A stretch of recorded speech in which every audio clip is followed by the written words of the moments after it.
કરીએ છીએ।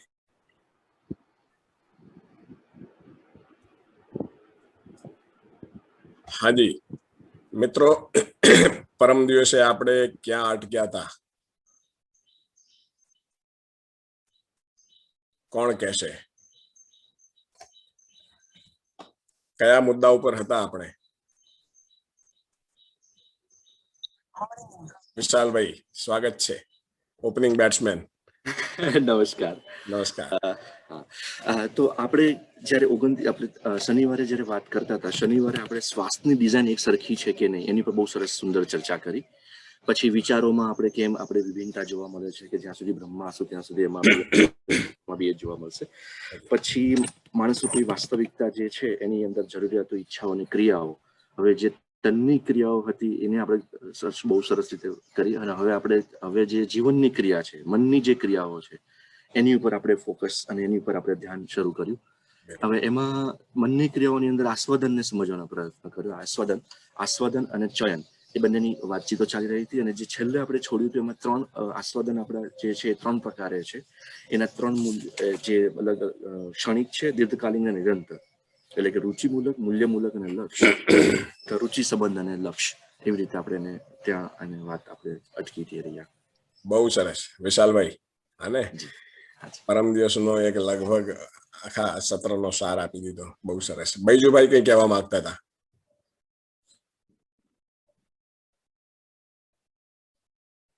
બૈજુભાઈ, આપે હાથ રેઝ કર્યો તો। યસ સર, મારે એ જ કહેવું હતું, અને એ સિવાય બીજું એમ કે કંઈક શક્તિ અને બળની પણ વાત કરી હતી એના સંદર્ભમાં। તો જીવન 5 તત્વોથી બનેલું છે, જસ્ટ એડ ઓન કરવા માટે, કે મન, ચિત્ત, વૃત્તિ, બુદ્ધિ અને આત્મા, અને એ બધાની એક બળ વિશે વાત કરી હતી, ને અમુક શબ્દ પ્રયોગ કર્યો હતો, એ મને યાદ નથી આવતો, જેમ કે ઋતંભરા, પછી એ યાદ નથી આવતા, પણ આ પણ એક પોઈન્ટ હતો, એટલે જસ્ટ એડ કરવો હતો, એડ ઓન। બરાબર છે, સમજી ગયા। હાજી, બીજા કોઈ મિત્ર કઈ કહેવા ઈચ્છે છે?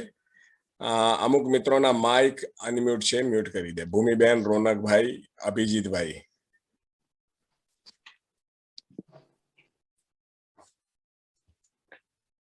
હાજી, બીજા કોઈ મિત્ર પરમ દિવસે જે આપણે ચર્ચા થઈ, પરમ દિવસના સત્ર સંબંધી કોઈ વાત મૂકવા માંગતા હોય તો?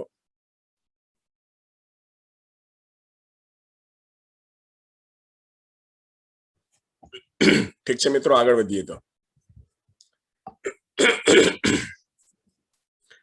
હાજી, હમણાં આપણે વિશાલભાઈએ કીધું કે પરમ દિવસે આપણે જીવન ક્રિયા સમજી રહ્યા હતા, તો જીવન ક્રિયા એટલે શું? કોણ કહેશે?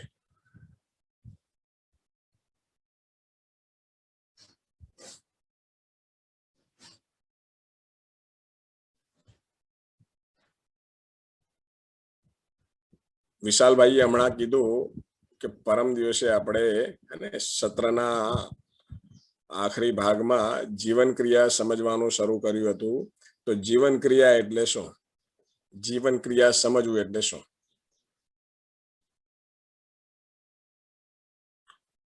વિશાલભાઈ, તમે જીવન ક્રિયા શબ્દ વાપર્યો તો? હાજી બૈજુભાઈ। સર, આપણે એવું ડિસ્કશન થયું હતું કે અસ્તિત્વમાં બે પ્રકારની ઘટનાઓ છે। એક તો એક ક્રિયાશીલતા વાળી, એમાં મનુષ્ય અને પ્રકૃતિનો ઉલ્લેખ કર્યો હતો, અને બીજો ઉલ્લેખ વ્યાપકનો કર્યો હતો। તો એ સંદર્ભમાં જીવન ક્રિયા એટલે મને અત્યારે એવું બેસે છે કે જે એનો સ્વભાવગત લક્ષણ છે, રાઈટ, કે એક સ્થિતિમાંથી બીજી સ્થિતિમાં પરિવર્તન થયા કરવું અને સતત ગતિ પ્રગતિશીલ થતા રહેવું। તો જે જીવનનો સ્વભાવ છે, કે જે 5 મુદ્દાઓ આપણે સમજ્યા, તો એ એમના ઇન્ડિવિજ્યુઅલ નેચર પ્રમાણે કાર્યરત રહેશે, એવું બેસે છે। ઠીક છે બૈજુભાઈ। હાજી વિશાલભાઈ। હા સર, આપણે જે તમે કીધું કે જીવન ક્રિયાઓ, તો એ શબ્દ મેં જ વાપર્યો હતો જીવન ક્રિયા માટે। હાજી, ક્રિયાઓ એટલે શું? તો આપણે જે ઘટના ઘટે છે, કોઈ બી ઘટના ઘટે છે, ઘટનાની પછી જે નિર્ણય લે છે, મન જે નિર્ણય લે છે, એ નિર્ણય જે લેવાની પ્રોસેસ જે છે, પછી આદેશ આપે છે, એ જે પ્રોસેસ છે, એ પ્રોસેસને આપણે ક્રિયા કહી શકીએ। હાજી ઘટનાને ઉપર નિર્ણય લેવો છે, આદેશ આપીએ છીએ, એ જે પ્રોસેસનો જેટલો પીરિયડ છે એ ક્રિયા તરીકે. અચ્છા અચ્છા હાજી. હા વિશાલભાઈ, થોડું આપણે જે છે હજી આગળ સમજીએ. હા હાજી હા નમસ્કાર. જગદીશભાઈ નમસ્કાર. હાજી, હાજી એટલે આપણે એવી એક વાત થઈ હતી કે અમુક ક્રિયાઓ એવી છે દ્રષ્ટિગોચર છે અને અમુક ક્રિયાઓ છે આપણે દ્રષ્ટિમાં 5 ઇન્દ્રિયોથી પકડાતી નથી. પણ દરેક જીવનમાં ક્રિયા તો છે જ. જે બિલકુલ 10 ક્રિયાઓ છે અને એમાં પાંચ એવો 2 ભાગ પાડ્યા હતા. હવે એ યાદ નથી આવતા મને. હાજી હાજી. ના પણ સરસ વાત છે, બરાબર છે, અને મુદ્દાસર વાત છે આપની. અને જે મારો પ્રશ્ન હતો એના નજીકની જ વાત છે આપની. બીજા કોઈ મિત્ર? એટલે જે જ્ઞાન ગોચર જે ક્રિયાઓ છે એ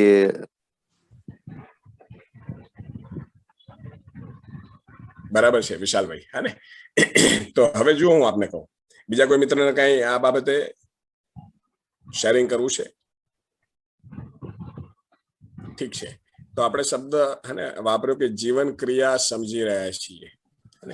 તો જીવન ક્રિયા સમજી રહ્યા છીએ તેમાં 2 શબ્દો છે, જીવન અને ક્રિયા. તો પહેલા જીવન એટલે શું?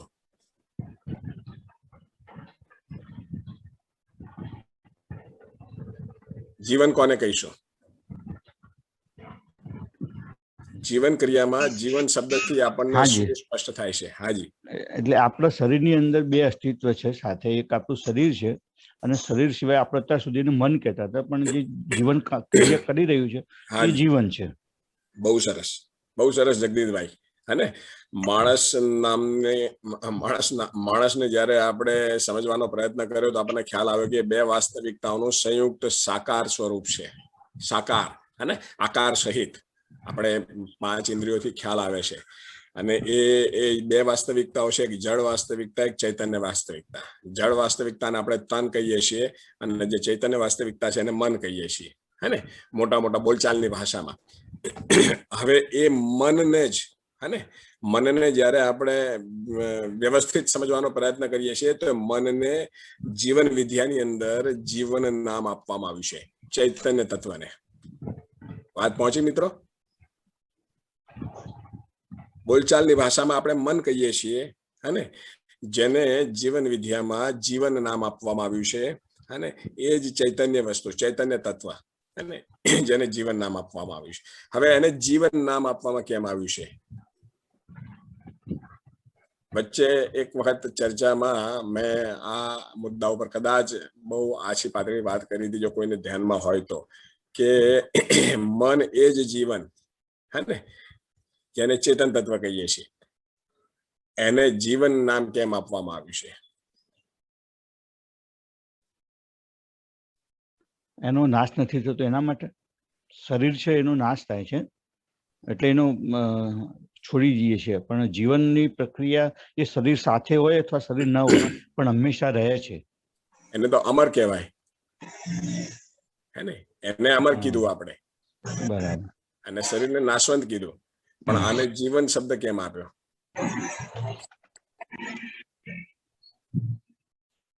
નિરંતર હોવાના કારણે. તો એ તો અમર થયું, શાશ્વત. જીવને જીવંત રાખે છે. હે, જીવને જીવંત રાખે છે. જીવ શું અને જીવન શું? જીવંત એટલે જીવને સજીવ રાખે છે, જીવંત રાખે છે એમ. તો જીવ શું? જીવ શું છે? જીવ અને જીવન વચ્ચે શું ડિફરન્સ છે? કોઈના માઇક ઓન છે, પાછળ બહુ જ વાસણ કકડવાના અવાજ આવે છે, પ્લીઝ બંધ કરાવો. હાજી ભૂમિબેન ચૌધરી, આપનો માઇક અનમ્યુટ છે, પ્લીઝ મ્યુટ કરી દો. મિત્રો, આપણે હોશની યાત્રા ઉપર આગળ વધી રહ્યા છીએ, હે ને, હોશને સમજવાનો પ્રયત્ન કરી રહ્યા છીએ. તો કમસે કમ આ એક સત્ર જો હોશ બનેલો રહે ને, કે માઇક બિનજરૂરી અનમ્યુટ ન રહે, તો મોટું કામ થશે, હે ને, એટલું જરા કરો. હાજી વિશાલભાઈ કઈ કહી રહ્યા હતા? શરીરને ચલાવવાનું કામ કરે છે એટલા માટે જીવન કહીએ છીએ. ના, અચ્છા, મોટા ભાગના વ્યક્તિઓએ જીવન વિદ્યા શિબિર કરેલી છે, તો જીવનની ઉત્પત્તિ કઈ રીતે છે, જીવનની ઉત્પત્તિની પ્રક્રિયા આપ સૌ જાણો છો? જીવન મૂળમાં શું વસ્તુ છે એ જાણો છો? ગઠન પરિચય પૂર્ણ શિબિરમાં થાય- હા હા, હાજી. એટલે ગઠન પૂર્ણ થયા પછી એને જીવન મને આમ ક્લિયર નથી થયું. યોગેશભાઈ હાજી. હાજી. શું તમે કીધું? પદાર્થ ગઠન અવસ્થા ગઠન પૂર્ણ પરમાણુ થઈ જાય છે એટલે જીવન આપ્યું છે એને નામ આપ્યું. હા ના, એટલે ગઠનપૂર્ણ પરમાણુ થઈ જાય છે અને એ જીવન છે. પણ હા. જીવન નામ કેમ આપ્યું છે એને આપણે થોડું સમજીએ તો આપણને આ સમજવામાં વધુ સરળતા રહેશે. હે ને? તો જે મિત્રો જીવન વિદ્યા શિબિર કરી છે અને જીવન વિદ્યાથી આગળના પણ 1-2 સત્રો, અધ્યયનના સત્રો કર્યા હશે, એ લોકો કદાચ જાણતા હશે કે જીવનની ઉત્પત્તિ, જીવનનું પ્રગટન કઈ રીતે છે. અને સામાન્ય રીતે પરિચય શિબિરની ચર્ચામાં ફર્સ્ટ ટાઈમ પરિચય શિબિર થઈ રહી હોય ત્યારે આ મુદ્દો લેવામાં આવતો નથી. પણ હું અહીંયા એ સમજીને આગળ વધી રહ્યો છું કે આપમાંથી ઘણા બધા મિત્રો જીવન વિદ્યા પરિચય શિબિર 1, 2, 3, 4 કરી ચુક્યા છે. વધતા જે કહેવાય એનાથી આગળના પણ 1-2 કાર્યક્રમો અટેન્ડ કરી ચુક્યા છે. એટલે એ ધ્યાનમાં રાખીને આ પ્રશ્ન પૂછી રહ્યો છું, જો કોઈ કહી શકે તો. હાજી, આપણે પ્રકૃતિમાં 2 જ અસ્તિત્વ છે. હાજી. એક ખાલિસ્તાન છે જે નિષ્ક્રિયાવિહીન છે, હા. અને એક અણુ છે કે જે ક્રિયાશીલ છે. હાજી. હવે જે ખાલિસ્તાન છે એ પોતે ઉર્જા સ્વરૂપ છે, એ પોતે ક્રિયા કરતી નથી, પણ એની અંદર બધી ક્રિયાઓ થઈ રહી છે. બરાબર છે. એટલે અણુની અંદર પણ એ પારદર્શી છે, એટલે અણુની અંદર પણ એ ઉર્જા છે અને અણુની બહાર પણ છે.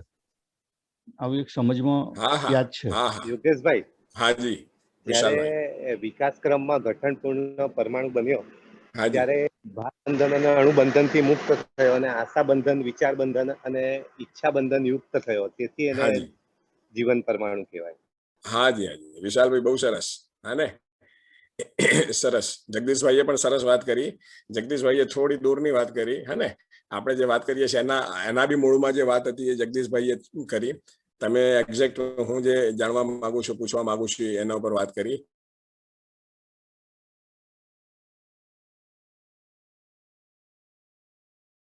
બાબાજીએ આ પૂરી વાત પહેલા એક જ સૂત્ર એના માટે બનાવ્યું હતું, અસ્તિત્વ સહ અસ્તિત્વના રૂપમાં છે. પૂરી વાત ફક્ત આ એક જ સૂત્રમાં સમેટાઈ જાય છે. પછી કહેવામાં આવ્યું કે બાબાજી ખોલો આને થોડું, આ તો કઈ સ્પષ્ટ નથી થતું. એટલે બાબાજીએ કીધું અસ્તિત્વમાં વિકાસ ક્રમ વિકાસ, જાગૃતિ ક્રમ જાગૃતિ છે. હે ને? અસ્તિત્વ સહ અસ્તિત્વના રૂપમાં છે. આ સૂત્રને એમણે બીજા આ 4 સૂત્રો દ્વારા ખોલ્યું. અસ્તિત્વમાં વિકાસ ક્રમ છે, વિકાસ છે, જાગૃતિ ક્રમ છે, જાગૃતિ છે. હે ને? તો હવે વિકાસ ક્રમ અહીંયા કોને કીધો? તો હવે એના માટે આપણે પાછું ખાસું જે પાછળ જવું પડશે, મને એવું લાગે છે. હે ને? એને થોડું આપણે શોર્ટમાં બતાવીએ તો જળ સંસારની અંદર સતત પરિવર્તન થયા કરે છે. હે ને? આપણે આ સૂત્રો તો બોલીએ છીએ કે change is the constant thing in this world. હે ને? આપણે કહીએ છીએ પરિવર્તન એ સંસારનો નિયમ છે.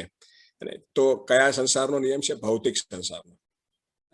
ભૌતિક સંસાર એટલે પ્રકૃતિ, અને એની અંદર પરિવર્તન, ભૌતિક પરિવર્તન સતત થયા કરે છે. અને એ ભૌતિક પરિવર્તન થવાના મૂળમાં અંદર જે બિલકુલ એના મૂળમાં જઈએ તો પરમાણુ અંશો, પાર્ટિકલ્સ, એ પાર્ટિકલ્સની અંદર આદાન પ્રદાન થયા કરે છે.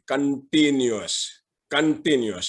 એક પણ ક્ષણ જે છે એવી નથી કે જેમાં એની અંદર મુવમેન્ટ ન ચાલુ હોય. કોઈ પણ ભૌતિક રાસાયણિક પદાર્થમાં અને ચૈતન્ય પદાર્થમાં પણ અંદર સતત મુવમેન્ટ ચાલુ છે. મુવમેન્ટ ચાલુ હોવાનું કારણ કે આ જે સંપૂર્ણ સૃષ્ટિ ખરી એ વ્યાપક નામના એક વાસ્તવિકતાની અંદર સંપૃક્ત છે, જેને સત્તા કીધી, જેને ઈશ્વર કીધો. અને વ્યાપક એ ઉર્જા સ્વરૂપ છે.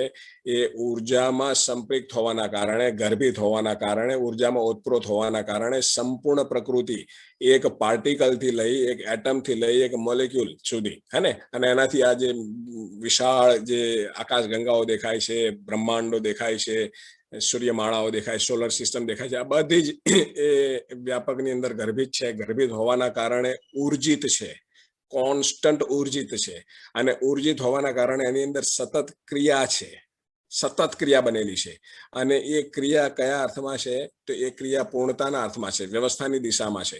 કારણ કે એ જેમાં ગર્ભિત છે આ સંપૂર્ણ પ્રકૃતિ, એ વ્યાપક, જેને વ્યાપક કીધું, સત્તા કીધું, ઈશ્વર કીધું, એ પોતે પૂર્ણ છે. પોતે પૂર્ણ હોવાના કારણે એની અંદર જે કંઈ સૃષ્ટિ ગર્ભિત છે અને સંપૂર્ણ સૃષ્ટિ, એ સૃષ્ટિ ઉર્જિત પણ છે અને પૂર્ણતાના અર્થમાં ક્રિયાશીલ પણ છે, અને પૂર્ણતા તરફ આખું આગળ વધી રહેલું છે. તો હવે જે ભૌતિક સંસાર ખરો, અને ભૌતિક પરમાણુઓ, જળ પરમાણુ, એ જળ પરમાણુઓની અંદર સતત માત્રાત્મક પરિવર્તન થયા કરે છે. માત્રાત્મક અને ક્વોન્ટિટેટિવ પરિવર્તન થાય છે, અંશોનું આદાન પ્રદાન. એની અંદરના પાર્ટિકલ્સ બહાર જાય, અંદર આવે, બહાર જાય, અંદર આવે, વ્યવસ્થાના અર્થમાં. બહુ જ ઉપર છેલ્લી વાત કરું છું. અત્યારે જે સમયે આપણે અસ્તિત્વમાં વ્યવસ્થાને સમજવાનો મુદ્દો આવશે ત્યારે આપણે એને ડિટેલમાં સમજીશું. આપણે અત્યારે જીવન ક્રિયાના સંદર્ભમાં મને એમ થયું કે તમે લોકો ઓલરેડી આટલી શિબિર કરી ચૂક્યા છો તો તમને ખ્યાલ હશે, પણ મને પછી ખ્યાલ આવ્યો કે ના, કદાચ હજી તમને આ વાતનો ખ્યાલ નથી. તો એ જે જળ પરમાણુ ખરું, જળ પરમાણુની અંદર પૂર્ણતાના અર્થમાં, વ્યવસ્થાના અર્થમાં સતત અંશોનું આવાગમન ચાલુ છે, હે ને? તો સતત ચાલુ રહેશે. અને એ જ જે કહેવાય કે આપણને આ જે સંસાર છે, પ્રકૃતિની અંદર સતત જે પરિવર્તન દેખાય છે, પરિવર્તનના મૂળમાં આ પાર્ટિકલ લેવલે, એટમથી પણ નીચેના લેવલે જે અંશોનું જવું, જેને સંગઠન વિઘટન એને નામ આપ્યું છે, શું નામ આપ્યું છે, હે ને? જે બહાર જાય છે, આવે છે, બહાર જાય છે, આવે છે પરમાણુમાંથી. પ્રસ્થાપન વિસ્થાપન નામ આપ્યું છે ને. તો દરેક પરમાણુની અંદર પરમાણુ અંશના લેવલે આ કામ થઈ રહ્યું છે, અને એ થતા આને વિકાસક્રમ કીધો. આ જે છે પરમાણુ અંશથી લઈને આ સંપૂર્ણ પદાર્થ અવસ્થા અને પ્રાણાવસ્થા ની જે રચના છે, એનું જે પ્રગટન છે, એ પ્રગટન ક્રિયા એ વિકાસક્રમનો ભાગ છે. અને એ વિકાસક્રમના ભાગરૂપે આ થતી આ ક્રિયાઓના કોઈ એક બિંદુ પર જળ પરમાણુની અંદર થી અંશોનું આદાન પ્રદાન બંધ થઈ જાય છે. જળ પરમાણુની અંદર એક એવી ડિઝાઇન બની જાય છે 61 અંશની, જેને ડિટેલમાં આપણે આગળ સમજીશું. 61 અંશની એક ડિઝાઇન બની જાય છે, અને 4 પરિવેશ હોય અને વચ્ચે મધ્યાંશ હોય, અને એ ડિઝાઇન એવી બની જાય છે કે જેમાંથી અંશોનું આદાન પ્રદાન બંધ થઈ જાય છે. વાત પહોંચી મિત્રો? આટલી ગઠનશીલ પરમાણુમાંથી ત્યાં આગળ ગઠન પૂર્ણ થઈ જાય છે. હવે એ ગઠન પૂર્ણ થઈ ગયું, હવે એની અંદરથી અંશોનું આદાન પ્રદાન બંધ થઈ ગયું. હવે એ વસ્તુ એઝ ઇટ ઇઝ બનેલી રહેશે, એમાં કોઈ માત્રાત્મક પરિવર્તન નથી આવતું, અને એમાં ફક્ત હવે આગળ આવશે ગુણાત્મક પરિવર્તન. તો એ જે ઘટના ખરીને એને વિકાસની ઘટના કીધી. જળ પરમાણુની અંદર વિકાસ પૂર્ણતા કીધી ને? ના, એને વિકાસ કીધો, એને જ વિકાસ કીધો. એના પહેલા વિકાસક્રમ છે. વિકાસક્રમ વિકાસ છે ને. તો વિકાસની ઘટના એટલે શું? તો ગઠનશીલ પરમાણુની અંદર જે સતત માત્રાત્મક પરિવર્તન, અને માત્રાત્મક પરિવર્તનની સાથે ગુણાત્મક પરિવર્તન, અને એ સતત એની અંદર બન્યા કરે છે. એ જ ક્રમમાં આ પદાર્થ અવસ્થા એટલે હવા, પાણી, ધરતી, વૃક્ષ વનસ્પતિ, માનવ શરીર ને જીવ શરીર, આનું પ્રગટન થયું. આ પ્રગટન જે ઘટના છે, આ પ્રગટન જે ક્રમ છે, એને વિકાસ ક્રમ કીધો. અને કોઈ એક જગ્યાએ આવીને આ ગઠનશીલ પરમાણુમાંથી માત્રાત્મક પરિવર્તન બંધ થઈ જાય છે. એ ઘટનાનું નામ વિકાસ કીધો, અને એ પરમાણુને ગઠન પૂર્ણ પરમાણુ કીધો. હવે એ ગઠન બદલાશે નહીં. આ બધું સહ અસ્તિત્વ સહજ વિધિથી થાય છે, નિયતિ વિધિથી થાય છે. અને આ કોઈ માણસ જાત કરે છે કે કોઈ એક અવસ્થા કરે છે એવું નથી. આ બિલકુલ સહ અસ્તિત્વ વિધિથી આ ઘટના ઘટે છે. અને તો આ ગઠન પૂર્ણ પરમાણુ, એનું નામ જ જીવન. હવે એક ગઠન, એ જે માત્રાત્મક, એ જે બની ગઈ ડિઝાઇન 61 અંશની, એમાં હવે ક્યારેય કદી પણ કોઈ પરિવર્તન નહીં આવે માત્રાત્મક લેવલે. અને એક ગઠનપૂર્ણ પરમાણુ એટલે જીવન. હવે ગઠનપૂર્ણ પરમાણુ બનવાથી ઘટના શું ઘટે છે? તો જ્યાં સુધી જડ પરમાણુ હોય છે ત્યાં સુધી એની અંદર અણુબંધન ભારબંધન નામની ક્રિયા હોય છે. અને એને આપણે ડિટેલમાં આગળ સમજીશું. જેવું એ આપણે ગઠનશીલ પરમાણુમાંથી ગઠનપૂર્ણ પરમાણુમાં રૂપાંતરિત થાય છે, તરત એની અંદર ભારબંધન અણુબંધન નામની વસ્તુ બંધ થઈ જાય છે અને આશા બંધન, ઈચ્છા બંધન, વિચાર બંધન નામની પ્રવૃત્તિ એની અંદર એ વસ્તુ શરૂ થઈ જાય છે. વાત પહોંચી રહી છે મિત્રો? હું જે કહી રહ્યો છું વાત પહોંચી રહી છે? ક્યાં એમ લાગતું હોય કે હજી આ નથી સ્પષ્ટ થતું, હે ને? કદાચ અત્યારે સ્પષ્ટ થવું અઘરું પણ છે, પણ છતાં તો હવે જીવન ક્રિયા સમજવાના સંદર્ભમાં મને એમ લાગ્યું કે આટલો બેઝ હોય તો એ સમજવામાં વધુ આપણને સારું પડશે. અને હું એમ સમજીને ચાલી રહ્યો છું કે આપમાંથી મોટા ભાગના વ્યક્તિઓ જીવન વિદ્યા સાથે પરિચિત છે, માટે આ મુદ્દાને અત્યારે મેં ટચ કર્યો છે. નહીં તો સામાન્ય રીતે પરિચય શિબિરમાં આ મુદ્દા ઉપર કોઈ ચર્ચા કરવામાં નથી આવતી, હે ને? તો મિત્રો અત્યાર સુધી મેં જે કીધું આપને પહોંચ્યું કઈ? સર થોડી ઘણી ખબર હાલો. પડી. હાજી. એમાં યોગેશભાઈ કોઈ ઉદાહરણથી સમજાવી શકો તો થોડી વધારે સમજણ હા, પડે. જો મને એવું લાગે છે કે આપણે આગળ વધીશું જગદીશભાઈ. આ તો જસ્ટ એક આપણે જીવન ક્રિયા શું અને એમાં જીવન શું અને ક્રિયા શું એ સમજવાના ભાગરૂપે આપણે અહીંયા પહોંચ્યા છીએ, હે ને? નહીં તો આપણે અહીંયા અટકેલા રહીશું. જીવન પરમાણુ ને ગઠનપૂર્ણ પરમાણુનું નામ જીવન છે. હવે એને જીવન નામ કેમ આપવામાં આવ્યું?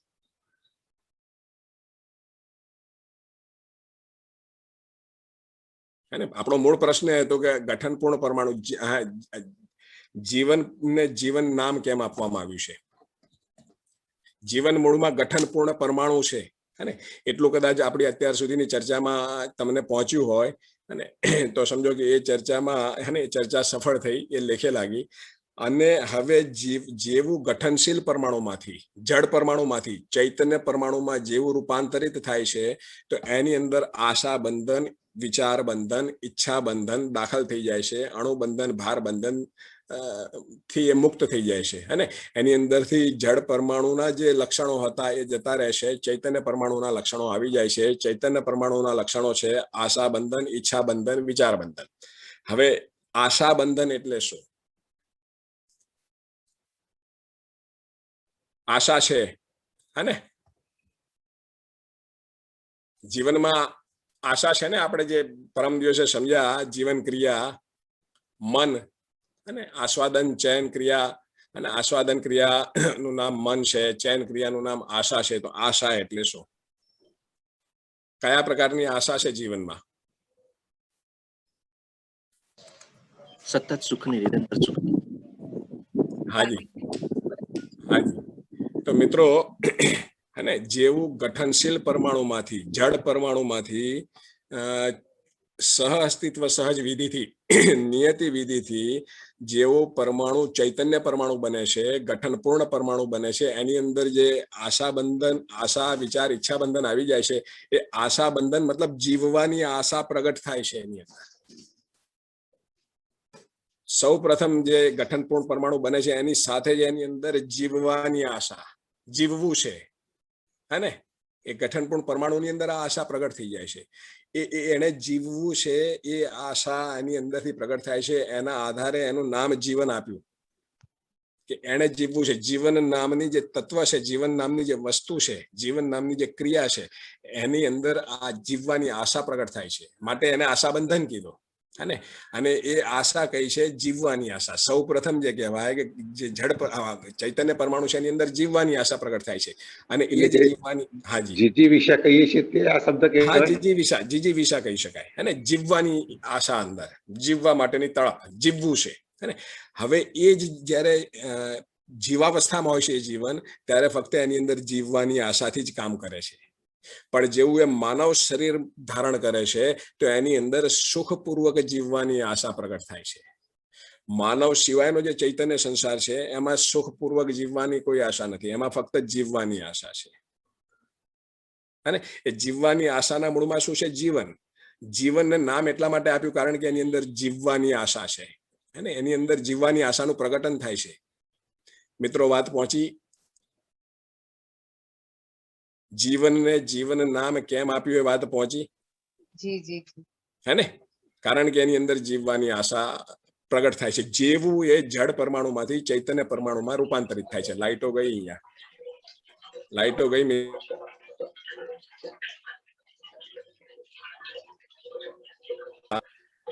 બંધ થઈ જશે, પછી મોબાઈલ ઉપર આવી જવું પડશે. તમારે ત્યાં લાઈટ છે? હા અહીંયા છે યોગેશભાઈ, આપ મોબાઈલ સ્વિચ ઓવર કરી દો આનું. જો જતું રહેશે, હે ને, હું માનું છું, કારણ કે આ જે જો કદાચ આવી જાય વાતચીત કરતા કરતા તો બરાબર છે, નહીં તો હે ને બેટરી તો આ બહુ ફાસ્ટ આની એ જતી રહેશે, મિનિટોમાં જતી રહેશે. તો મિત્રો આપણે જીવનને સમજ્યા, હે ને, કે જીવન નામ કેમ છે. તો એ જે ગઠનપૂર્ણ પરમાણુ ખરું, ચૈતન્ય પરમાણુ ખરું, એની અંદર જીવવાની આશા પ્રગટે છે, માટે એને જીવન નામ આપ્યું. અને ક્રિયા એટલે શું? તો જીવનની અંદર થઈ રહેલી ક્રિયાઓ.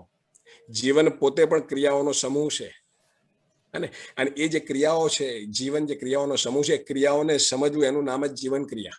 જીવનની અંદર ક્રિયાઓ થઈ રહી છે, અને જીવન પોતે પણ એક ક્રિયા છે અને ક્રિયાઓનો સમૂહ છે.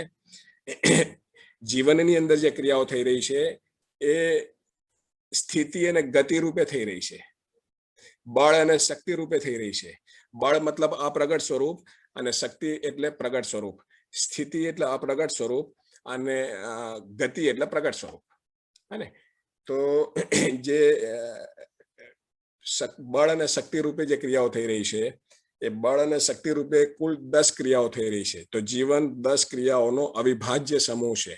આ ક્રિયાઓ કોઈ રીતે છૂટી પડી શકતી નથી. વાત પહોંચી રહી છે મિત્રો? ધ્યાન આપવાની વસ્તુ છે આ. હવે એ જે ક્રિયાઓ છે, અને સ્થિતિ રૂપે જે છે, એ ક્રિયાઓના નામ છે મન, વૃત્તિ, ચિત્ત, બુદ્ધિ અને આત્મા. અને આને સ્થિતિ પણ કીધી. મનની જે ગતિ સ્વરૂપ છે એ આશા છે, વૃત્તિનું જે ગતિ સ્વરૂપ છે એ વિચાર છે, ચિત્તનું જે ગતિ સ્વરૂપ છે ઈચ્છા છે, બુદ્ધિનું જે ગતિ સ્વરૂપ છે એ ઋતંભરા એટલે કે સમજ છે, અને આત્માનું જે ગતિ સ્વરૂપ છે એ પ્રામાણિકતા, હે ને, એટલે પોતાની સમજને પ્રમાણિત કરવી. અને આ એના નામ છે. ધારો કે બળના રૂપે આપણે જોવા જઈએ તો મનોબળ, વૃત્તિબળ, ચિત્તબળ, બુદ્ધિબળ ને આત્મબળ. અને અહીંયા બળ શબ્દ વાપરીએ તો આશા શક્તિ, વિચાર શક્તિ, ઈચ્છા શક્તિ, સમજ શક્તિ અને પ્રમાણિકતા શક્તિ. વાત પહોંચી રહી છે મિત્રો? થોડું ધ્યાન આપવું પડશે.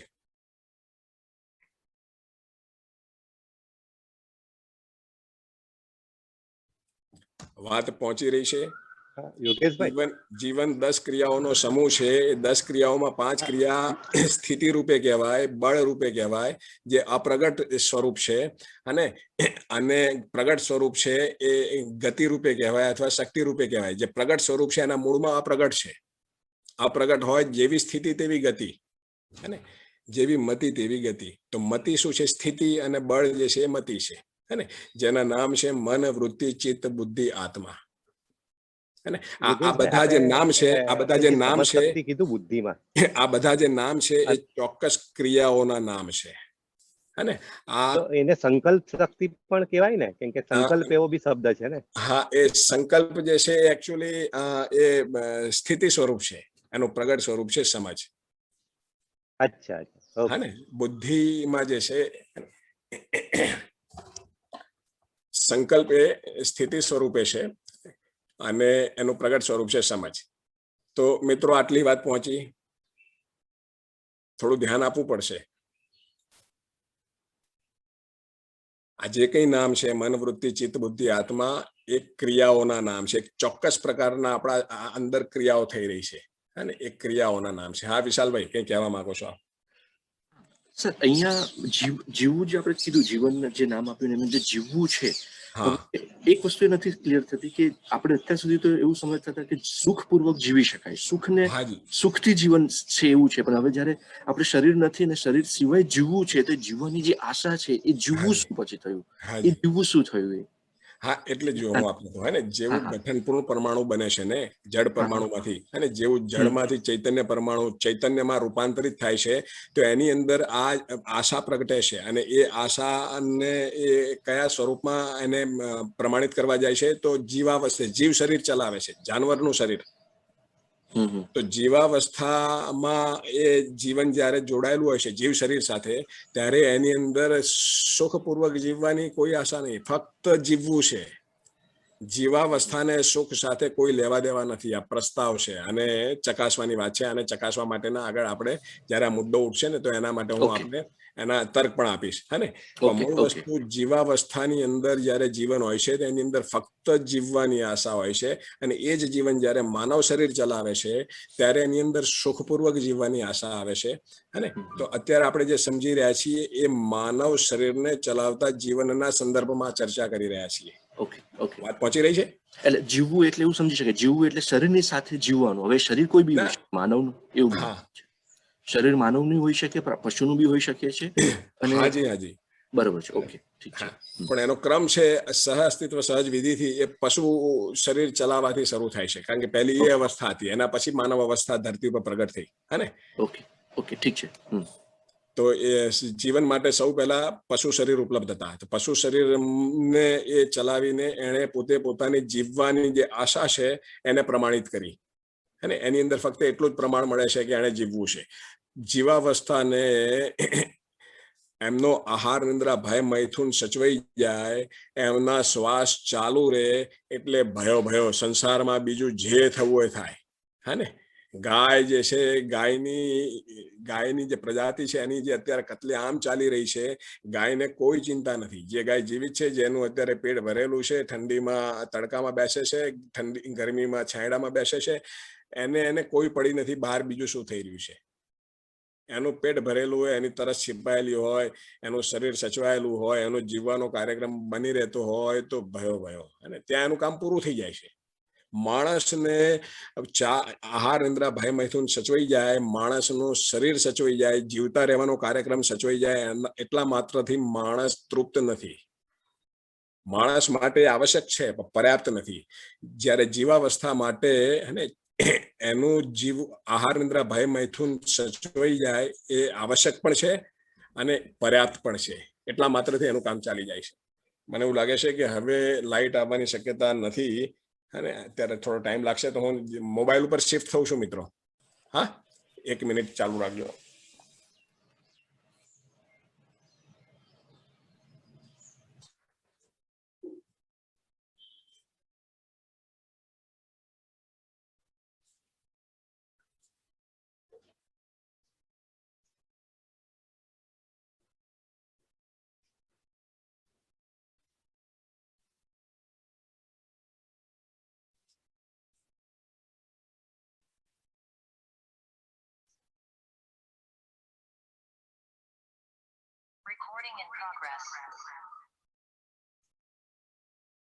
હાજી, આ બંધ કરું છું મિત્રો.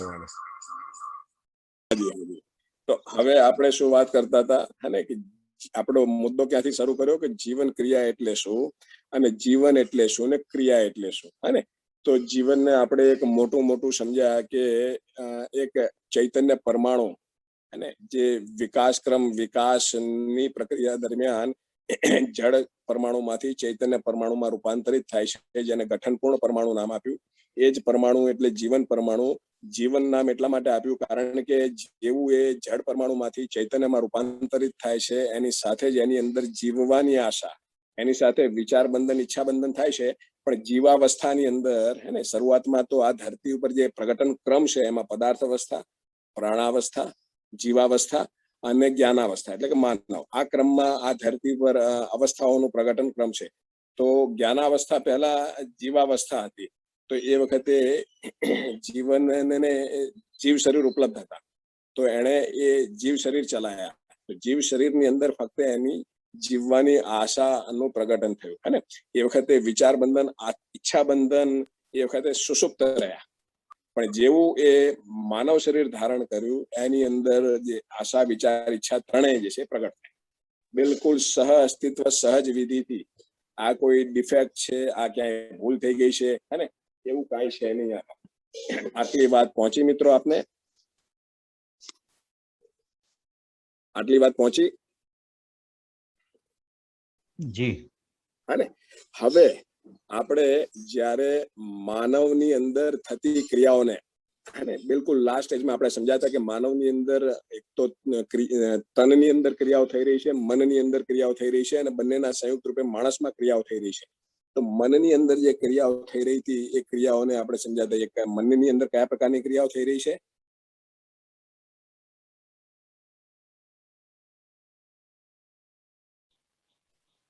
આસ્વાદન છે ને આસ્વાદન અને ચયન. હા, સમજી ગયા. હવે એ અત્યારે આ જીવનના સંદર્ભમાં કીધું, પણ આપણે જયારે પેલા સંદર્ભમાં આપણે માણસની અંદર થતા તન પક્ષની ક્રિયાઓ, મન પક્ષની ક્રિયાઓ, હે ને, તો એ વખતે આપણે જોયું હતું અંદર કે હે આશા ક્રિયા, વિચાર ક્રિયા, ઈચ્છા ક્રિયા, એને સંયુક્ત નામ આપ્યું હતું કલ્પનાશીલતા. આપણે એ વખતે આ શબ્દનો ઉલ્લેખ કર્યો હતો કે મનની અંદર કલ્પનાશીલતા છે, અને કલ્પનાશીલતા એ મનની ક્રિયાનો ભાગ છે, તનની ક્રિયાનો ભાગ નથી. આવું યાદ આવે છે? કલ્પનાશીલતા, ઇમેજિનેશન પાવર જે છે એ તનમાં છે કે મનમાં છે મિત્રો? મનમાં છે. મનમાં છે, અને મનની ક્રિયા આસ્વાદન અને ચયન છે. હવે જુઓ, એ વખતે જે આપણે મન શબ્દનો ઉપયોગ કરતા હતા ને, પ્રયોગ કરતા હતા, જ્યારે માણસની અંદર થતા તન પક્ષ ને મન પક્ષની ક્રિયાઓને સમજવાના સંદર્ભમાં, તો એ વખતે મન એટલે જીવનના અર્થમાં જ આપણે એનો ઉપયોગ કરતા હતા. અને બોલચાલની ભાષામાં આપણે મન બોલીએ છીએ, પણ હકીકતમાં મન એટલે શું? તો એ ચૈતન્ય તત્વ. ચૈતન્ય તત્વ એટલે એને દર્શનમાં ગઠનપૂર્ણ પરમાણુ પણ કીધું અને જીવન પણ કીધું. અને અને જીવનને જયારે ડિટેલમાં સમજવા ગયા ત્યારે ખ્યાલ આવ્યો કે જીવન જે છે એ પોતે 10 ક્રિયાઓનો સમૂહ છે. 10 ક્રિયાઓના સમૂહનું નામ જીવન છે. એ 10 ક્રિયાઓમાં 5 ક્રિયાઓ અપ્રગટ છે, અને એ 5 અપ્રગટ ક્રિયાઓનું જે નામ છે એ સ્થિતિ અથવા બળ છે, અને એ 5 અપ્રગટ ક્રિયાઓની જે પ્રગટ ક્રિયાઓ છે એનું નામ ગતિ અથવા તો શક્તિ છે. અને તો એ એમાંની એક અપ્રગટ ક્રિયા, બળ રૂપે જે ક્રિયા છે, એ ક્રિયાનું નામ મન છે. અને એક્ઝેક્ટ મન શું છે? તો એ આ છે. અને જીવનની અંદરની જે 10 ક્રિયાઓમાં જે સ્થિતિ રૂપે જે 5 ક્રિયાઓ છે એમાંની એક ક્રિયા જે છે મન. અને તો હવે આ કલ્પનાશીલતા એટલે શું? આપણે એ દિવસે વાત કરી હતી કે જીવનની અંદર કલ્પનાશીલતા છે. કલ્પનાશીલતા મુદ્દો સમજવો ખૂબ જરૂરી છે. અને ઇમેજિનેશન આપણા સૌની અંદર છે કે નહીં મિત્રો? હા. હે? તો ઇમેજિનેશન પાવર એટલે શું? એટલે આપણે સાદી ભાષામાં જ કહીએ, જેમ આપણે મન, તન અને મનમાં મનને જે રીતે ડિફાઇન કર્યો, એ રીતે જ કરીએ તો આપણી વિચાર શક્તિને જ આપણે કલ્પના શક્તિ કહીએ છીએ. અને આપણે જીવન વિદ્યાના ડીપમાં જઈએ તો આશા શક્તિ, વિચાર શક્તિ, ઈચ્છા શક્તિ ત્રણે મળીને કલ્પનાશીલતા થાય. આશા, વિચાર, ઈચ્છા ત્રણેયનું સંયુક્ત નામ કલ્પનાશીલતા, જેવું આપનું કહેવું છે વિશાલભાઈ? હા, એવું હાજી. એ તો આપણે થિયોરેટિકલ વાત થઈ, પણ વસ્તુ રૂપે શું છે? આપણી અંદર એવી શું ઘટના, આપણી અંદર એવું શું થઈ રહ્યું છે કે જેને આપણે કલ્પનાશીલતા નામ આપીએ? એક પ્રકારના ચિત્રણો બનવાની પ્રક્રિયા છે ને, મનમાં થતી ચિત્રણો બનવાની પ્રક્રિયા જેને કહી શકાય. રાઈટ? આગળ ડિટેલમાં થોડું સમજીશું તમે જે કીધું ને. હા, ઇમેજિનેશન કહીએ, ઇમેજ બને છે. ઇમેજ એટલે એક પ્રકાર, એટલે શું, એક ખોજ પ્રવૃત્તિ જેવું કામ છે આ, કે આ છે, આવું છે, આમ ઇમેજ બની. હાજી. અને બીજો કોઈ મિત્ર? કલ્પનાશીલતા એટલે શું? આપણી અંદર જે ઘટી રહેલી ઘટના છે ને, કલ્પનાશીલતા નામની વસ્તુ દરેક વ્યક્તિની અંદર છે. બિલકુલ સહઅસ્તિત્વ, સહજ વિધિથી, નિયતિ વિધિથી, પ્રાકૃતિક વિધિથી આપણી અંદર કલ્પનાશીલતા નામની વસ્તુ છે. અને માનવ શરીર ચલાવતા જીવનની અંદર આ છે જ. અને કોઈ એક ઉંમરે આપણે ફિટ કરાવવા ક્યાંય જવું નથી પડતી, અને આપણી અંદર એનું પ્રગટન છે. તો એનું સ્વરૂપ શું?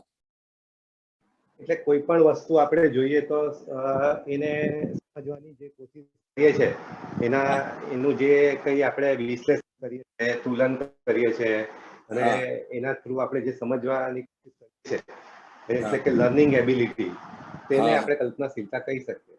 સમજી ગયા. મિત્રો, પહેલી તો વસ્તુ એ કે તમને એવું લાગે છે તમારા સૌની અંદર કલ્પનાશીલતા છે, કે કોઈ વ્યક્તિને ડાઉટ છે કે ભાઈ મને તો કલ્પનાશીલતા જેવું મારામાં કઈ દેખાતું નથી? અને કોઈ વ્યક્તિને એવો કોઈ પ્રશ્ન ખરો કે આ બાબતે સૌ મિત્રો સંમત છે કે હા, કલ્પનાશીલતા નામની વસ્તુ તો અમારી અંદર છે? કલ્પના કરીએ છીએ અમે લોકો, અમારી અંદર કલ્પના થઈ રહી છે, કલ્પનાશીલતા છે. આ વાત સાથે આપ સૌ સંમત કે આમાં કોઈને અસંમતિ છે? કારણ કે જો અસંમતિ હોય તો આપણે પહેલા એમની સાથે વાત કરીને પછી આગળ વધવું પડે. બધા સંમત હોય તો પછી એ રીતે આગળ વધીએ. Yes agree. હા ને? હવે હું આપને વાત કરું. અઠવાડિયા 10 દિવસ પહેલા વાવાઝોડું આવ્યું હતું ગુજરાતમાં, અને એ વાવાઝોડા દરમિયાન ખૂબ વરસાદ પડ્યો હતો. હવે હું જે બિલ્ડિંગમાં રહું છું, અને હું ટોપ ફ્લોર ઉપર રહું છું, અને અમારું જે ટેરેસ ખરું બિલ્ડિંગનું, એમાં અમુક જગ્યાએ પાણી ભરાઈ રહેશે. અને તો એ પાણી ખાબોચિયા જેવું, તો એ પાણીને આપણે એને ત્યાંથી હટાવીએ નહીં ને, વરસાદ રોકાઈ જાય અથવા ધીમો થઈ જાય તો પાણીને હટાવી દઈએ તો પછી વાંધો ના આવે. નહીં તો એ પાણી ત્યાં ભરાયેલું ધીમે ધીમે સીપેજ થવા માંડે, નીચે ઉતરવા માંડે, અને જેનાથી લીકેજ શરૂ થાય ઘરમાં. તો એ વાવાઝોડા દરમિયાન જે દિવસે અમદાવાદ માંથી વાવાઝોડું પસાર થવાનું હતું, એ દિવસે ખૂબ વરસાદ પડ્યો, ખૂબ પવન સાથે, અને ખૂબ વંટોળ સાથે, ખૂબ વરસાદ સાથે, પવન ખૂબ ફૂંકાયો અને વરસાદ પણ પડ્યો. અને પછી લગભગ હું માનું છું 4-5 વાગ્યાની આજુબાજુ સમાચાર મળ્યા કે હવે વાવાઝોડું અમદાવાદથી બીજી તરફ ફંટાયું છે, અને પૂરેપૂરું અમદાવાદમાંથી પસાર થવાનું હતું એ હવે નથી થવાનું, અમદાવાદને સ્પર્શીને આગળ નીકળી ગયું છે. અને પછી ધીમે ધીમે ખ્યાલ પણ આવ્યો, સમાચાર મળ્યા પછી જોયું તો ધીમે ધીમે પવનની ગતિ ઘટવા માંડી હતી.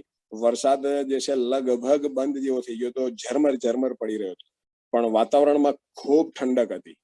અને પવન સામાન્ય કરતા તો ઘણો જોરથી ફૂંકાઈ રહ્યો હતો, પણ છતાં જે બપોરે વાવાઝોડું ફંટાયું એ પહેલા જે પવન હતો એના કરતા પવનની ગતિ ઘટી ગઈ.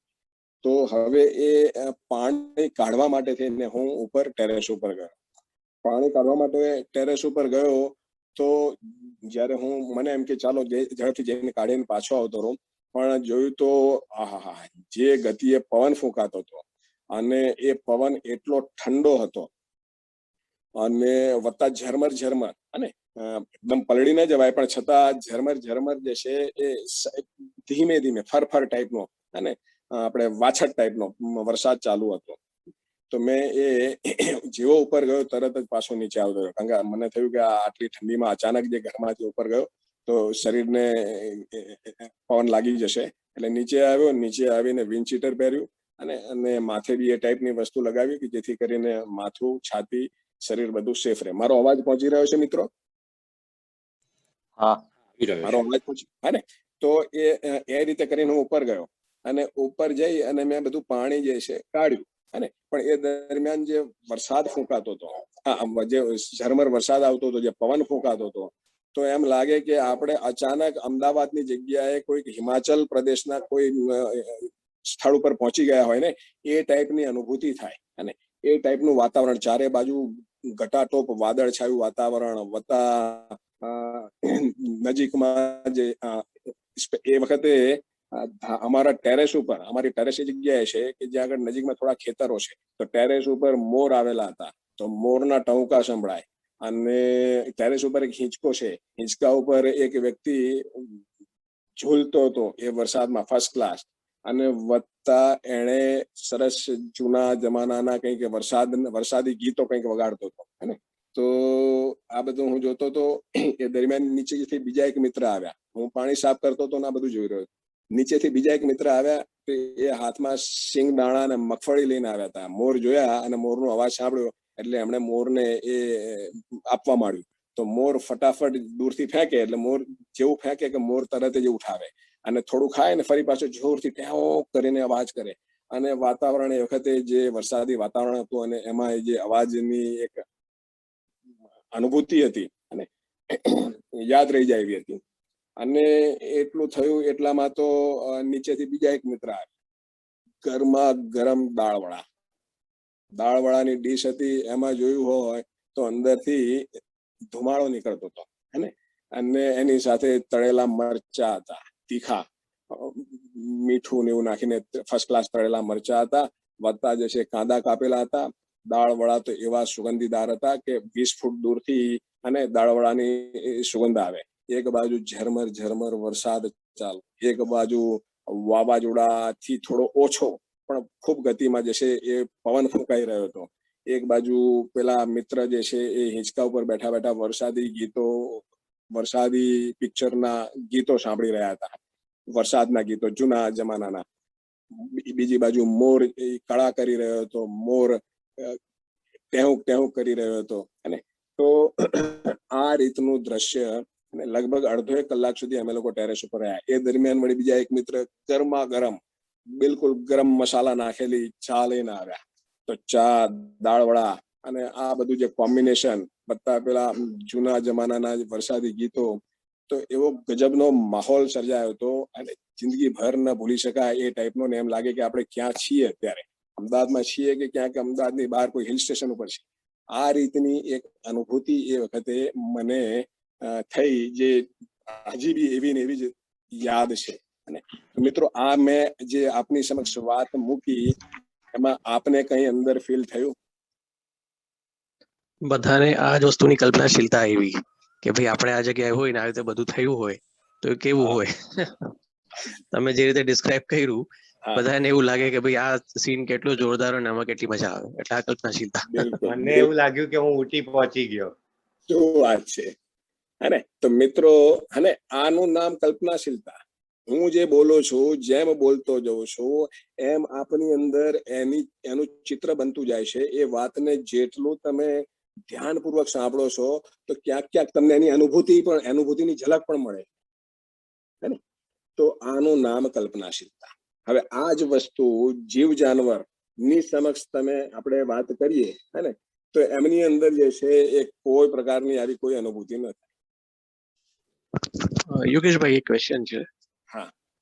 આપણે કોઈ કૂતરાને રોટલી નાખતા હોઈએ ને, કે ગાયને નાખતા હોઈએ, તો એને રેગ્યુલર નાખતા હોઈએ તો રેગ્યુલર એ જગ્યાએ આવે છે.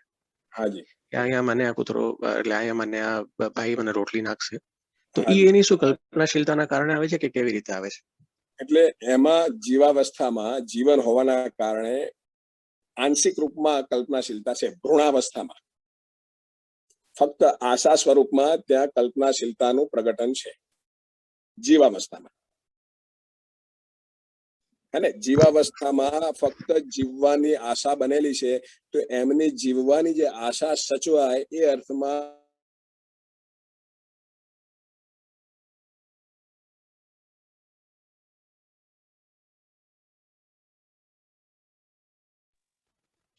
યોગેશભાઈ, અવાજ નથી આવતો મને.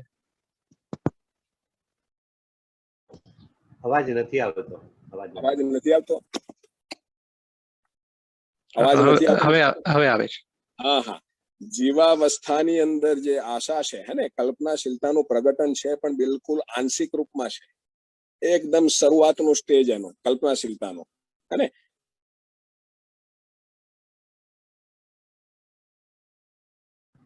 પાછો અવાજ નથી આવતો.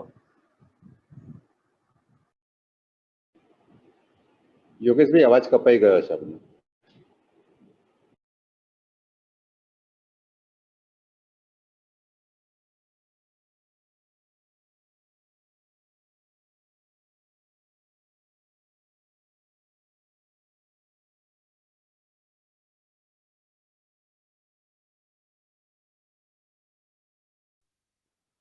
અવાજ નથી.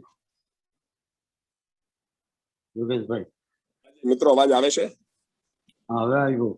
હા, મને એવું લાગે છે નહીં હતો. હા, નેટ નો પ્રોબ્લેમ હતો. તો મયુરભાઈ નો જે પ્રશ્ન હતો કે જીવ જાનવર અને પોતાને જે રોટલી નાખે છે, જે સ્થળે રોટલી નાખતા હોય, જે સમયે રોટલી નાખતા હોય, ત્યાં આવીને ઉભા રહી જાય છે એ સમયે એ સ્થળે, હે, અથવા ઘણા જીવ જાનવરમાં તમે જોયું હોય તો પોતાનો ખોરાક એ લોકો જેટલો ખવાય એટલો ખાઈને બાકીનો દાટી દે, ક્યાંક લઈ જાય સંતાડી દે. અને તો આ જે કઈ જીવાવસ્થામાં જે થઈ રહ્યું છે એ ફક્ત એમની જીવવાની આશા પૂરતું એમનું આ કલ્પનાશીલતા ચાલી રહી છે, એનાથી વિશેષ નહીં. એટલે ત્યાં આગળ કલ્પનાશીલતાનું પૂર્ણ સ્વરૂપે પ્રગટન નથી, પણ આંશિક સ્વરૂપે છે. કારણ કે એ શરીરની એટલી જ ક્ષમતા છે અને એનો એટલો જ ઉદ્દેશ છે. અસ્તિત્વ સહજ વિધિથી, સહ અસ્તિત્વ સહજ વિધિથી જીવાવસ્થાની અંદર જેટલું પ્રગટન છે અને એ સહ અસ્તિત્વમાં એમને ભાગીદારી રૂપે વ્યવસ્થાના ભાગ રૂપે એમનો એટલો જ ત્યાં આગળ ઉદ્દેશ છે. વાત પહોંચી રહી છે મિત્રો? અવાજ પહોંચી? યોગેશભાઈ, હજી એક ડાઉટ છે. હા, અવાજ આવે છે તમારો. હજી એક ડાઉટ છે. કે આમાં આપણે ડિસ્ટિંગ્વિશ કેવી રીતે કરી શકીએ કે જીવવાની આશા, ખાલી જીવવાની આશા, અને માણસ ને માનવ અવસ્થામાં સુખની આશા. હાજી હાજી. હવે એમાં જો ખાલી જીવવાની આશા હોય તો જે આપણે જે પેટ ડોગ રાખ્યા હોય એ પ્રેમ માટે કેમ આપણી પાસે આવે છે? ખાલી ખાવાનું લેવા નથી આવતા, પણ આપણે એને પૂછકારી છીએ તો બી આપણી પાસે આવે છે. એટલે એ થોડુંક મને ક્લિયર નથી. હાજી મયુરભાઈ, આમાં એવું છે કે આપણો મૂળ મુદ્દો તો જીવન ક્રિયા છે અને આપણે આ મુદ્દા ઉપર મને એમ કે ચાલો એક સવાલનો જવાબ આપીએ તો આગળ વધાશે. બરાબર છે, બરાબર છે. હવે તમે મને કીધું છે ને તો હું આપને કહું હે ને કે જીવાવસ્થા જ્યારે હે ને માણસના સાનિધ્યમાં આવે છે, માણસના સંપર્કમાં આવે છે, તો ધીમે રહીને માણસનો એના ઉપર પ્રભાવ પડવા માંડે અને માણસનો પ્રભાવ પડવા માંડે છે તો એની અંદર ધીમે રહીને જે માણસના જીવનમાં જે કંઈ છે ને એ ધીમે ધીમે ધીમે એને પ્રભાવિત કરે છે. તો તમે જે કીધું ને એ પ્રમાણે એને ધીમે રહીને માણસનો સંગ ગમે છે, માણસ એની સાથે જે રીતે પ્રેમ ભર્યો વ્યવહાર કરે એ પણ એને ગમે છે. ધીમે ધીમે જે જીવ જાનવર માણસના સંપર્કમાં નથી અને જે જીવ જાનવર માણસના સંપર્કમાં છે એ બેના આચરણમાં થોડો ફરક દેખાય છે. માણસના સંપર્કમાં જે જીવ જાનવર આવે છે ને એના ઉપર ધીમે રહીને માણસનો પ્રભાવ પડવા માંડે છે. વિકસિતનો અવિકસિત ઉપર પ્રભાવ બિલકુલ પડે છે. અને તો એ અર્થમાં તમે જે કહો છો ને એ વસ્તુ અહીંયા એનું કારણ આ છે. સમજાય છે? હા હા, બરાબર. પેટ ડોગ છે અને જે સ્ટ્રીટ ડોગ છે અને બેની વચ્ચે તમને ડિફરન્સ દેખાશે. કારણ કે સ્ટ્રીટ ડોગ જ્યાં સુધી હે ને પૂર્ણ રૂપે, અને એમાં પણ જે જંગલમાં જે જાનવર છે અને એ જ જાનવરને બિલકુલ એને જન્મથી માણસ ઉછેરે તો બેના આચરણમાં તમને ફરક દેખાય. કારણ કે માણસ જાનવર કરતા વધુ વિકસિત છે, તો વિકસિત હોવાના કારણે એનો અવિકસિત ઉપર સીધો પ્રભાવ પડે છે. હે ને? તો આ કારણ છે. અત્યારે આ એક તમને આપણે એક મોટી વાત કરી, પછી જયારે આગળ આનો આપણે જયારે પ્રકૃતિમાં વ્યવસ્થાને સમજીશું ને ત્યારે જીવાવસ્થાને સમજીશું, જ્ઞાનાવસ્થાને સમજીશું. એ વખતે આના ઉપર હજી વધુ ડિટેલમાં ચર્ચા કરીશું. તો આપણું મૂળ વાત હતી કે જીવન ક્રિયા એટલે શું? તો જીવન ક્રિયા અવાજ કપાય છે આપનો. આમાં કૂતરો અને ગાય એ સર. હેલો. હાજી અજયભાઈ, અવાજ કપાય છે. હાજી, શું? જે કૂતરો અને ગાય એ કેવા જાનવર છે કે જે એના માલિકને ઓળખી શકે છે? હાજી હાજી, ના ઘણા જાનવર છે. હવે ગાયને જો કોઈ દોવાનું હોય તો એનો જે માણસ હશે તે જ દોઈ શકશે. બીજો એની પાસે નજીક બી જશે ને તો ગાય એ શિંગડા મારશે. બિલકુલ બિલકુલ બિલકુલ. અને તો મેં જે કારણ કીધું એ જ કે માણસના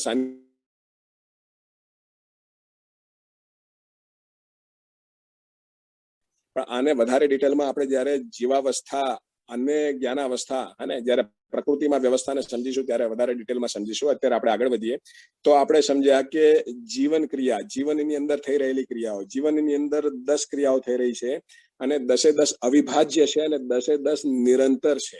અને એમાંથી જેવું જીવન માનવ શરીર સાથે જોડાય, માનવ શરીર સાથે જોડાવા માત્રથી એની અંદર અમુક ક્રિયાઓ સક્રિય થઈ જાય છે. જેમાંની કઈ ક્રિયાઓ છે? તો મનની અંદર જે આસ્વાદન ચયન ક્રિયાઓ છે, પછી એક વૃત્તિ કરીને છે એની અંદર તુલન વિશ્લેષણ ક્રિયા છે, અને એક ચિત્ત છે, ચિત્તની અંદર ચિત્રણ ક્રિયા છે. અને આ ક્રિયાઓ સક્રિય થઈ જાય છે. વાત પહોંચે છે આપની? મારી વાત પહોંચી આપને?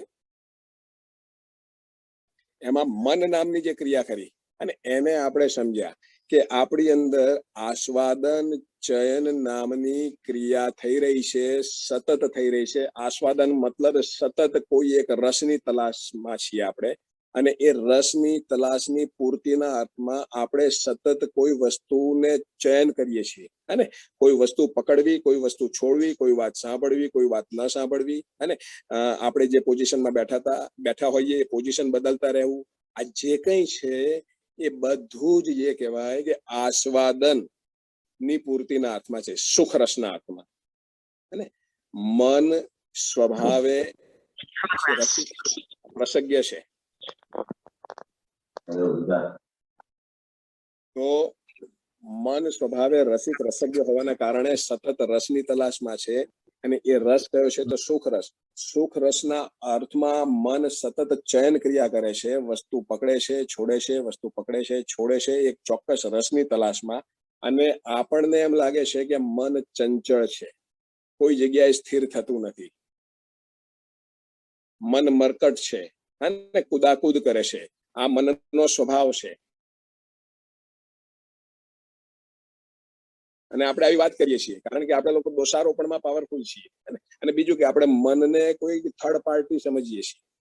એકચ્યુઅલી મન એટલે અત્યારે હું જ, મારી જ વાત થઈ રહી છે, અને હું પોતે જ સતત એક વસ્તુ પકડું છું, છોડું છું, બીજી પકડું છું, છોડું છું, ત્રીજી પકડું છું, છોડું છું. આવું થાય છે સતત આપણી અંદર. દેખાય છે આવું? મિત્રો, પહોંચી રહ્યો છે વાત? બરાબર છે, થાય છે એવું. તો મારું એ કહેવાનું છે કે આ જે કઈ ચર્ચા થઈ રહી છે એને બહાર જોવાથી તમને વસ્તુ નહીં પકડાય, સ્વયંમાં જોજો, કારણ કે આ સ્વયંમાં થઈ રહેલી ક્રિયાઓને સમજી રહ્યા છીએ. આપણી અંદર સતત કોઈ એક રસની તલાશ છે, અને એ રસની તલાશને પૂરી કરવાના અર્થમાં સતત વસ્તુ પકડી રહ્યા છીએ, છોડી રહ્યા છીએ, પકડી રહ્યા છીએ, છોડી રહ્યા છીએ, અને આપણને એમ થાય છે કે આવું કેમ થઈ રહ્યું છે. અને તો આપણે પછી અત્યારે પ્રચલિત પરંપરામાં એક એ રીતની વાત કહેવામાં આવે છે કે ભાઈ મન તો ચંચળ છે, અને ચંચળતા એ મનનો સ્વભાવ છે, એટલે આ આમ જ રહેવાનું. જ્યારે આને આગળ સમજીશું આપણે, પરમ દિવસે જ્યાં વાત પૂરી કરી હતી ત્યાં ખ્યાલ આવ્યો કે મનની અંદર, આપણી અંદર 3 પ્રકારના સુખને ભોગવવાની ક્ષમતા છે, 3 પ્રકારના સુખને પ્રાપ્ત કરવાની ક્ષમતા છે. 3 પ્રકારના સુખ છે: ક્ષણિક સુખ, દીર્ઘકાલીન સુખ અને નિરંતર સુખ. પરમ દિવસે આપણે આ જગ્યાએ અટક્યા હતા, પણ મને એવું લાગ્યું કે આ જગ્યાએ પહોંચતા પહેલાનો થોડો બેઝ તૈયાર હોય તો હવે આગળનું સમજવું આપણું સહેલું થશે. એ અર્થમાં અત્યારે આપણે ચર્ચા કરી. તો હવે ક્ષણિક સુખ એટલે શું? અત્યારે આપણે કયા સુખમાં જીવી રહ્યા છીએ? અત્યારની સરેરાશ માનવજાત અને 3 પ્રકારના સુખની ક્ષમતા છે: ક્ષણિક સુખની, દીર્ઘકાલીન સુખની એટલે બિલકુલ લાંબા ગાળાના, અને નિરંતર સુખ, શાશ્વત સુખ. આ 3 ક્ષમતાઓ સાથે માણસ છે. એમાંથી અત્યારની સરેરાશ માનવજાત કયા સુખ સાથે જીવી રહી છે? અને સરેરાશ માનવજાતની આપણે આપણને પોતાને જ ધ્યાનમાં રાખીને વાત કરીએ, શું લાગે છે? ક્ષણિક સુખ. હાજી, ક્ષણિક સુખને અહીંયા દર્શનમાં શું નામ આપ્યું છે? રુચિમૂલક સુખ. શું નામ આપ્યું છે? રુચિમૂલક, રુચિ આધારિત. અને રુચિને ધ્યાનમાં રાખીને ચયન આસ્વાદન કરવું. આસ્વાદન એટલે સ્વાદ લેવો અને સ્વાદની તલાશ, અને ચયન એટલે એના અર્થમાં સિલેક્શન. તો રુચિમૂલક મતલબ 5 ઇન્દ્રિયો દ્વારા જે પ્રિય લાગે છે, શરીર દ્વારા જે પ્રિય લાગે છે, એ સુખમાં રાચવું. અને હવે ઇન્દ્રિયો આધારિત સુખ એની કયા પ્રકારનું સુખ ગણાય છે એ આપણે અગાઉ ચર્ચા થયેલી છે. ઇન્દ્રિયો આધારિત સુખ કયા પ્રકારનું ગણાય છે? ક્ષણિક, ક્ષણભંગુર છે અને જતું રહે છે, પાણીના પરપોટા જેવું. જેમ કે આપણને કોઈ ભોજન પ્રિય છે, અને આપણા પ્રિય ભોજનને જ્યારે આપણે ગ્રહણ કરીએ છીએ અને એનું સેવન શરૂ કરીએ છીએ, તો ફક્ત એ જ્યારે જીભ ઉપર હોય ત્યાં સુધી એનો સ્વાદ આવે છે. જેવું હાથમાં હોય ત્યાં સુધી એનો સ્વાદ નથી, પણ જેવું જીભ ઉપર મૂકો એ સ્વાદ આવ્યો, અને જીભ ઉપરથી સેકન્ડોમાં જ્યારે જીભથી આગળ જતું રહે એનો સ્વાદ પતી ગયો. યોગેશભાઈ, કલ્પનાશીલતામાં બી સ્વાદ હોય છે એવું બી? જે લાર, આપણે કેમ લાર આવી જાય આપણે ખાલી હા. વિચારતા હોય કે આ વસ્તુ બહુ ભાવે છે આપણને, હાજી તો એમાં બી કઈ સ્વાદ હોય છે કે નહીં? એટલે આ કલ્પનાશીલતાનો જ ભાગ છે ને. આસ્વાદન ચયન ક્રિયા એ શું છે? એ કલ્પનાશીલતાનું જ સ્વરૂપ છે. બરાબર. કલ્પનાશીલતા, આશા, વિચાર, ઈચ્છા ત્રણના સંયુક્ત રૂપે જે આપણી અંદર ક્રિયા થઈ રહી છે એ સંયુક્ત ક્રિયાનું નામ કલ્પનાશીલતા છે. કલ્પનાશીલતાનું મેં ઉદાહરણ આપ્યું હે ને કે જ્યારે હું તમારી સમક્ષ કંઈક બોલતો હોઉં અથવા ક્યાંકથી કંઈક વાત સાંભળી અથવા કંઈક વાંચીએ છીએ અને વાંચતા વાંચતા આપણી અંદર એના ચિત્રો બનવા માંડે છે, એની અનુભૂતિ થવા માંડે છે અને એના માટેની અંદર જે છે ઈચ્છા જાગે છે. તો આ બધું જે કંઈ છે કલ્પનાશીલતાના પ્રતાપે છે. આના મૂળમાં કલ્પનાશીલતા છે અને માણસની અંદર આ નેચરલ ડિઝાઇન છે. તો મારી વાત પહોંચી રહી છે. આપણે રુચિમૂલક સુખને, ઇન્દ્રિય સુખને ક્ષણિક સુખ કેમ કહી રહ્યા છીએ, ક્ષણભંગુર સુખ કેમ કહી રહ્યા છીએ? કારણ કે ક્ષણો પૂરતું જ રહેશે.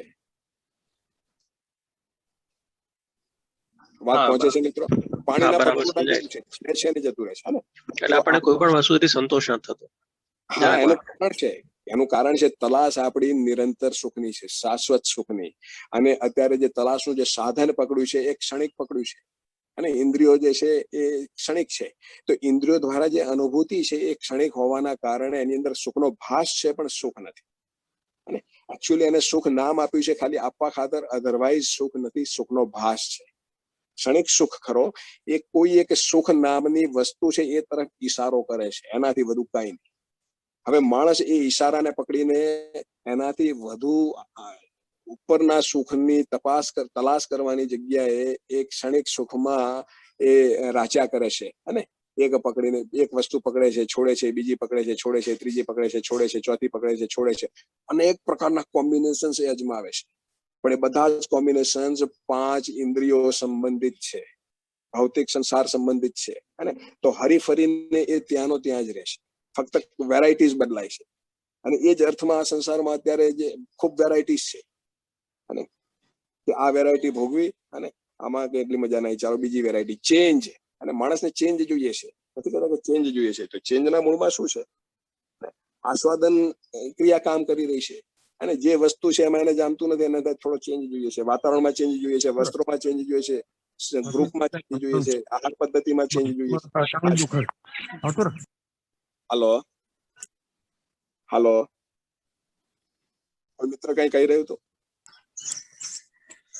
ના, કદાચ કોઈ માઇક ઓન રહી ગયું છે. માઇક ઓન છે તમારી મિત્રો, વાત સાંભળી. Mic on. અને તો રુચિમૂલક સુખ, ઇન્દ્રિય મૂલક સુખ એક ક્ષણિક સુખ છે. એનાથી ઉપરનું જે સુખ કીધું એને દીર્ઘકાલીન સુખ કીધું. અને મૂલ્યમૂલક સુખ, મૂલ્યમૂલક સુખ એટલે માનવ સંબંધોમાં મૂલ્યો આધારિત જીવવું, એને મૂલ્યમૂલક સુખ કીધું. એ દીર્ઘકાલીન સુખ. કોઈ મિત્રનું માઇક અનમ્યુટ છે અને અત્યારે હું મોબાઈલ ઉપર છું એટલે કોનો માઇક અનમ્યુટ છે મને ખ્યાલ નથી આવતો, પણ થોડું ધ્યાન રાખે તો આપણને ડિસ્ટર્બન્સ ન પહોંચે. મિત્રો,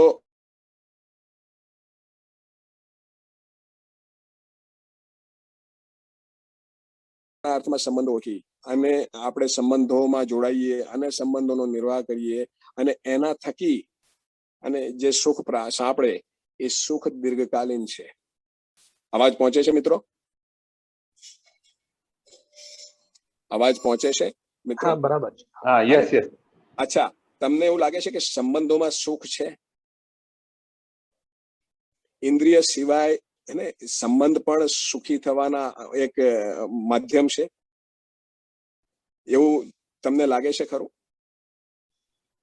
મિત્રો? છે બંધથી પણ સુખી થવાય છે. ઇન્દ્રિય સુખ સિવાય સંબંધોમાં જીવવાથી પણ સુખનો અહેસાસ છે. અને કદાચ એવું બની શકે હાલના સંજોગોમાં કે આપણને અમુક સંબંધમાં દુઃખ લાગે, અમુક સંબંધમાં સુખ લાગે. હાલના સંજોગમાં એવું બની શકે. અને પણ છતાં એટલો ખ્યાલ છે કે ના, સંબંધમાં જીવવાથી સુખ છે, એવું લાગે છે મિત્રો? હાલો. હા, ડેફિનેટલી સંબંધોમાં જ વધારે સુખની અનુભૂતિ હોય છે. હા, અચ્છા, ક્ષણિક સુખ કરતા સંબંધ સુખ ચડિયાતું ઉતરતું કે કેવું, એવું કઈ ખ્યાલ આવે છે? એ ચડિયાતું કહે છે. સુખ કરતા સંબંધનું સુખની ક્વોલિટી કેવી રીતે આપણે ગણીએ? ચડિયાતું ગણી શકાય. ચડિયાતું ગણી શકાય. હે બિલકુલ અત્યારે આપણે સમજો કે હે આપણે જાગૃત નથી છતાં આપણને ખ્યાલ છે કે ઇન્દ્રિય સુખ કરતા સંબંધોનું સુખ ઉપરની ક્વોલિટીનું સુખ છે, ચડિયાતું સુખ છે. હે હવે અત્યારે આપણે લોકો સંબંધોનું સુખ માણી રહ્યા છીએ, પણ અમુક સંબંધોમાં જ, અને એ સંબંધોમાં પણ અમુક સમય જ. ઘણી વાર કોઈ એક જ સંબંધમાં અમુક સમય આપણને એની સાથે સુખ અનુભવાય, અમુક સમય એની સાથે સુખ ના અનુભવાય. આવું થાય છે. સમયની સાથે કદાચ બદલતું જાય છે. સમયની સાથે બદલાય, અથવા તો સમય કશું નહીં. હું તો કહું સવાર બપોર સાંજ. સવારે જે બાળક સાથે આપણને રમવું ગમે, સવારે બાળકને ઉઠાઈને આપણે ખોળામાં બેસાડીને એની સાથે રમીએ. સાંજે ઓફિસેથી પાછા આવીએ અને એ વખતે બાળક આપણને આવીને પપ્પા પપ્પા તે કઈ પણ વાત કરે, હમણાં બાજુ પર રહે, છતાં બાળક ના સમજીને ફરી વળગવા આવે, છતાં આપણે એને દૂર કરી દઈએ, દૂર રહે. ત્યારે અને થાય છે આવું. થાય છે, ચોક્કસ થાય છે. અવાજ કપાય છે અત્યારે. હા, અવાજ કપાય છે અજયભાઈ આપનો. અને તો મિત્રો અત્યારે જે સંબંધમાં જીવીએ છીએ, હે આવું થવાનું કારણ શું? સંબંધને આપણે અત્યારે એટલું આપણે એક નિષ્કર્ષ ઉપર આવ્યા અને કે ઇન્દ્રિય સુખ કરતા સંબંધનું સુખ ચડિયાતું છે, અને આપણે લોકો સંબંધના સુખમાં જીવી રહ્યા છીએ. અને આપણી પાસે સંબંધના સુખની ઝલક છે, પણ એ સુખની નિરંતરતા નથી. એનું કારણ શું? અયોગ્યતા. હા, આપણા મનની અયોગ્યતા.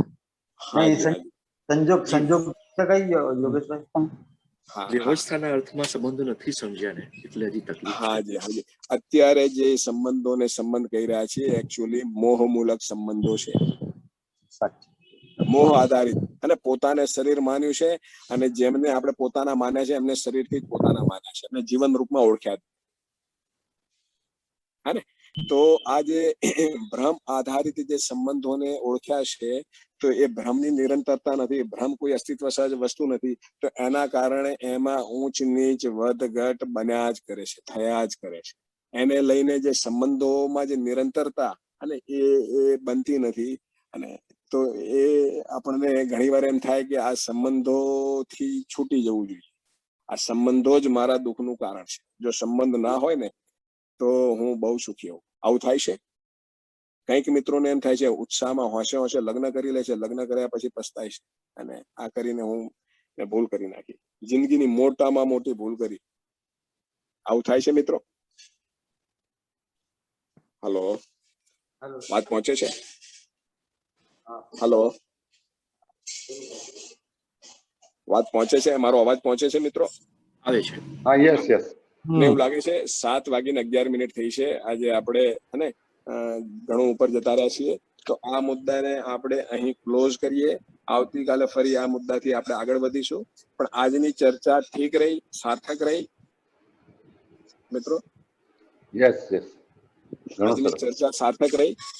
ડેફિનેટલી આ જીવન ક્રિયા ઉપર બધાને સમજવાની ઈચ્છા છે. મને બહુ ઈચ્છા છે જીવન ક્રિયા બધી.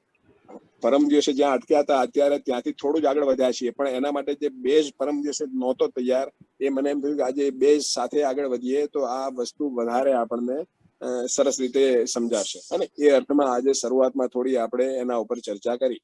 અને તો હવે અહીં આપણે રોકાઈએ છીએ. આજની આ જે ચર્ચા અત્યાર સુધીની ચર્ચા છે એના ઉપર તમે વિચાર કરજો. વિચાર કરી અને આવતીકાલે ફરી આપણે સવારે આ જ સમયે ભેગા થઈશું 6 વાગે. આ ચર્ચાને વળી આગળ ધપાવીશું. અને ત્યાં સુધી સૌ મિત્રોને શુભકામના. શુભ દિન મુબારક. નમસ્કાર.